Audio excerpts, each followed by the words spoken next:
بسم اللہ الرحمن الرحیم۔ نہج البلاغہ کلمہ قصار 236۔ خدا کی قسم، یہ تمہاری دنیا میری نظر میں کوڑی کے ہاتھ میں سور کی ہڈی سے بھی بدتر ہے۔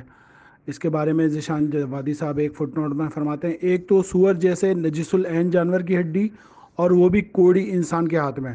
اس سے زیادہ نفرت انگیز شے دنیا میں کیا ہو سکتی ہے؟ مولا کائنات نے اس تعبیر سے اسلام اور عقل دونوں کی تعلیمات کی طرف متوجہ کیا ہے کہ اسلام نجس العین سے اجتناب کی دعوت دیتا ہے اور عقل متعدی امراض کے مریضوں سے بچنے کی دعوت دیتی ہے۔ ایسے حالات میں اگر کوئی شخص دنیا پر ٹوٹ پڑے تو نہ مسلمان کہے جانے کے قابل ہے اور نہ صاحب عقل۔ مولا کائنات کا ایک قول 77، اے دنیا مجھ سے دور ہو جا، تو میرے سامنے بند سور کر آتی ہے یا میری واقعا مشتاق بن کر آئی ہے؟ خدا وہ وقت نہ لائے کہ تو مجھے دھوکہ دے سکے۔ جا، میرے علاوہ کسی اور کو دھوکہ دے، مجھے تیری ضرورت نہیں۔ میں تجھے 3 مرتبہ طلاق دے چکا ہوں، جس کے بعد رجوع کا کوئی امکان نہیں۔ تیری زندگی بہت تھوڑی ہے اور تیری حیثیت بہت معمولی ہے اور تیری امیدیں بہت حقیر ہیں۔ ذیشان جوادی صاحب اس کے بارے میں فرماتے ہیں کہ جب کوئی شخص کسی عورت کو طلاق دیتا ہے تو وہ عورت بھی ناراض ہوتی ہے اور اس کے گھر والے بھی ناراض رہتے ہیں۔ مولا کائنات سے دنیا کا انحراف اور اہل دنیا کی دشمنی کا راز یہی ہے کہ آپ نے اسے 3 مرتبہ طلاقیں دے دی تھی، تو اس کا کوئی امکان نہیں تھا کہ اہل دنیا آپ سے کسی قیمت پر راضی ہو جاتے، اور یہی وجہ ہے کہ آپ اپنے ابنائے دنیا نے 3 خلافتوں کے موقع پر اپنی بیزاری کا اظہار کیا اور اس کے بعد 3 جنگوں کے موقع پر اپنی ناراضگی کا اظہار کیا، لیکن آپ کسی قیمت پر دنیا سے صلح کرنے پر آمادہ نہ ہوئے اور ہر مرحلے پر دین الہی اور اس کی تعلیمات کو کلیجے سے لگائے رہے۔ پروردگار عالم سورہ نام میں کہتا ہے کہ وَمَا الْحَيَاةُ الدُّنْيَا إِلَّا لَعْبٌ وَلَهْوٌ، اور دنیاوی زندگی تو کھیل تماشے کے سوا کچھ نہیں۔ سورہ عنکبوت میں، اور دنیا کی یہ زندگی تو کھیل تماشے کے سوا کچھ نہیں اور اس میں شک نہیں کہ ابدی زندگی ہی آخرت کا گھر ہے۔ سورہ حدید، جان لو دنیا کی زندگی محض کھیل تماشا اور ظاہری زینت و آرائش ہے، اور آپس میں ایک دوسرے پر فخر کرنا، مال اور دولت کی ایک دوسرے سے زیادہ خواہش کرنا۔ پروردگار عالم سورہ بقرہ میں کہتا ہے، جن لوگوں نے کفر اختیار کیا ان کی دنیا کی زندگی اچھی کر کے دکھائی گئی ہے اور وہ ایمانداروں سے مسخرہ پن کرتے ہیں، حالانکہ قیامت کے دن پرہیزگاروں کا درجہ ان سے کہیں بڑھ چڑھ کر ہوگا۔ سورہ آل عمران، دنیا میں لوگوں کو ان کی مرغوب چیزیں مثلا بیویوں، اولاد، سونے چاندی کے بڑے بڑے لگے ہوئے ڈھیر، عمدہ عمدہ گھوڑے، مویشی اور کھیتی کے ساتھ الفت بھلی کر کے دکھائی گئی۔ یہ سب دنیا کی زندگی کے چند روزہ فائدے ہیں اور ہمیشہ کا اچھا ٹھکانہ تو اللہ ہی کے ہاں ہے۔ سورہ کہف کے اندر، مال اور اولاد اس ذرا سی دنیا کی زندگی کی زینت میں باقی رہنے والی نیکیاں تمہارے پروردگار کے نزدیک ثواب میں اس سے کہیں بہتر اور تمنا اور آرزو کی راہ سے بھی بہتر ہے۔ دنیا کی زندگی تمہیں دھوکہ نہ دے، یہ سورہ آل عمران ہے، اور دنیا کی زندگی تمہیں دھوکے میں ڈال دے، اس کے سوا کچھ نہیں۔ سورہ لقمان، تو کہیں تم لوگوں دنیا کی چند روزہ زندگی دھوکے میں نہ ڈالے اور کہیں تمہیں کچھ فریب دینے والا شیطان کچھ فریب نہ دے دے۔ سورہ جاسیہ، یہ اس لیے کہ تم لوگوں نے اللہ کی آیتوں کو ہنسی ٹھٹا بنا رکھا تھا اور دنیا کی زندگی نے تم کو دھوکے میں ڈال دیا ہے۔ مولا کائنات اس کے بارے میں اب بیان کرتے ہیں کہ جس کا نفس کریم ہوتا ہے دنیا اس کی نگاہ میں حقیر ہوتی ہے۔ اس کے آگے مولا کائنات فرماتے ہیں، تمہاری یہ دنیا میرے نزدیک بکری کی چھینک سے بھی زیادہ قابل نفرت ہے، تمہاری دنیا اس پتی سے بھی زیادہ بے قدر ہے جو ٹڈی کے منہ میں ہو، جیسے وہ چبا رہی ہو۔ علی کو فنا ہونے والی نعمتوں سے کیا واسطہ؟ مولا کائنات فرماتے ہیں کہ تمہاری دنیا میری نظر میں جو ہے ایک چھینک، بکری کی چھینک کے برابر ہے۔ آگے امام علیہ السلام فرماتے ہیں، جو دنیا سے محبت کرتا ہے اس کے دل سے آخرت کا خوف اڑ جاتا ہے۔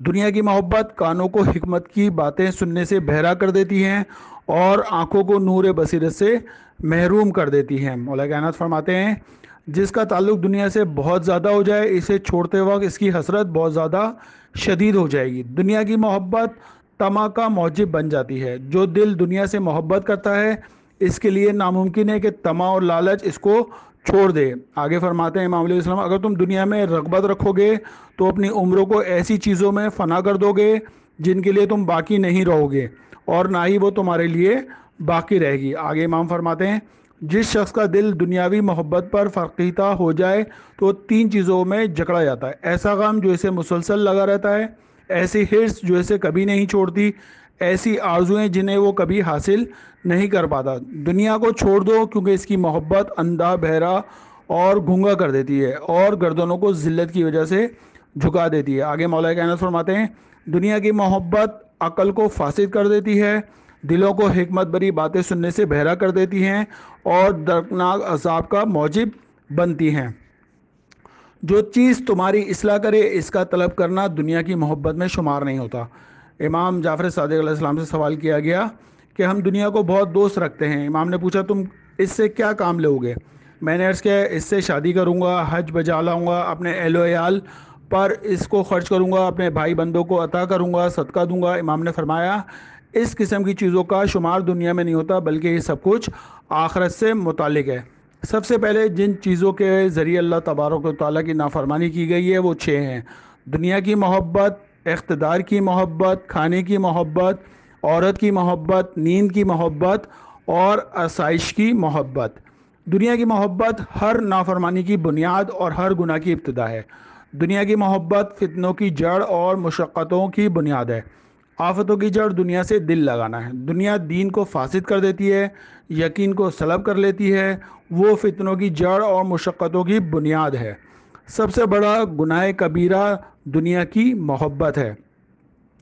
دنیا برائی کی کھیتی ہے، دنیا بدبخت لوگوں کی آرزو ہے، دنیا ساتھ چھوڑ دیتی ہے، دنیا ذلیل کر دیتی ہے، دنیا نجس لوگوں کی آرزو ہے، دنیا سے جڑنے والا ہی دراصل اس سے کٹا ہوا ہوتا ہے۔ دنیا برائی کی کہان ہے اور دھوکے کا مقام ہے۔ دنیا زہر ہے، جو اسے نہیں جانتا وہ اسے کھا لیتا ہے۔ دنیا باشعور لوگوں سے طلاق یافتہ ہے۔ دنیا آنسو بہاتے ہوئے شخص پر ہنسی کا مقام ہے۔ دنیا خسارے کا بازار ہے۔ دنیا ایک خواب ہے جس سے دھوکہ کھا جانے میں پریشانی ہوتی ہے۔ دنیا ایک بازار ہے جس میں ایک قوم نفع حاصل کرتی ہے اور دوسری قوم نقصان اٹھاتی ہے۔ آگے مولا کائنات فرما رہے ہیں کہ یقینی بات ہے اگر تم دنیا کی طرف منہ کرو گے تو وہ تمہیں پشت دکھائے گی، اور اگر تم پشت اس کی طرف کرو گے تو وہ تمہاری طرف اپنا رخ کرے گی۔ جو شخص دنیا کے لیے صحیح اور کوشش کرتا ہے دنیا اس کے ہاتھ سے نکل جاتی ہے، لیکن جو اس کے لیے تگ و دو نہیں کرتا وہ اس کے پاس آ جاتی ہے۔ دنیا کو برا بھلا مت کہو کیونکہ وہ مومن کی بہترین سواری ہے۔ اسی پر سوار ہوتا ہے کہ وہ خیر تک جا پہنچتا ہے اور اسی کے ذریعے وہ شر سے نجات پاتا ہے۔ یقیناً جب کوئی بندہ یہ کہتا ہے کہ اللہ دنیا پر لعنت کرے تو وہ کہتی ہے کہ اللہ اس پر لعنت کرے جو ہم سے پروردگار کا زیادہ نافرمان ہوتا ہے۔ اللہ تبارک تعالیٰ نے دنیا کی طرف وہی فرمائی، جو شخص میری خدمت کرتا ہے تو اس کی خدمت کر، اور جو تیری خدمت کرتا ہے اسے مشقتوں میں ڈال دے۔ جب اللہ تبارک تعالیٰ نے دنیا کو خلق فرمایا تو اسے اپنی اطاعت کا حکم دیا۔ دنیا نے اللہ تبارک تعالیٰ کی اطاعت کی۔ اللہ نے فرمایا جو تجھے طلب کرے اس کی مخالفت کر، اور جو تیری مخالفت کرے اس سے ہم نوائی کر۔ لہذا آج بھی دنیا اس قول کی پابند ہے اور اسی پر قائم ہے۔ دنیا کا حصہ اس شخص کی طرف دوڑ کر جاتا ہے جو اس کی خواستگاری کرتا ہے۔ دنیا اس شخص کے لیے ہے جو اسے چھوڑ دے، اور آخرت اس کے لیے ہے جو اسے طلب کرے۔ جو شخص دنیا کے لیے تگ و دو کرتا ہے دنیا اس کے ہاتھ سے نکل جاتی ہے، اور جو اس کے لیے بھاگ دوڑ نہیں کرتا وہ خود اسے طلب کرتی ہے۔ جو دنیا سے کھنچا رہتا ہے دنیا اس کے پاس متی ہو کر آتی ہے۔ جو دنیا کی خدمت کرتا ہے اسے دنیا سے خدمت لیتی ہے۔ جو اللہ کی بندگی کرتا ہے اللہ دنیا کو اس کا خادم بنا دیتا ہے۔ آگے مولا فرماتے ہیں کہ دنیا منافقین کا گھر ہے نہ کہ متقین کا۔ دنیا سے تمہارا حصہ صرف اس قدر ہونا چاہیے جس سے تم اپنی ضروریات کو پورا کر سکو، اپنی جان کو بحال رکھ سکو اور اپنی آخرت کے لیے زیادہ راہ لے سکو۔ دنیا کی فضول چیزوں سے اس طرح فرار کرو جس طرح اس کے حرام سے فرار کرتے ہو۔ انہیں اپنے لیے اس طرح حقیر سمجھو جس طرح مردار کو حقیر سمجھتے ہو۔ دنیا کی فضول چیزوں اور اپنے برے اعمال کی اللہ تعالیٰ سے توبہ کرو کہ عذاب کی شدت سے نجات پا جاؤ گے۔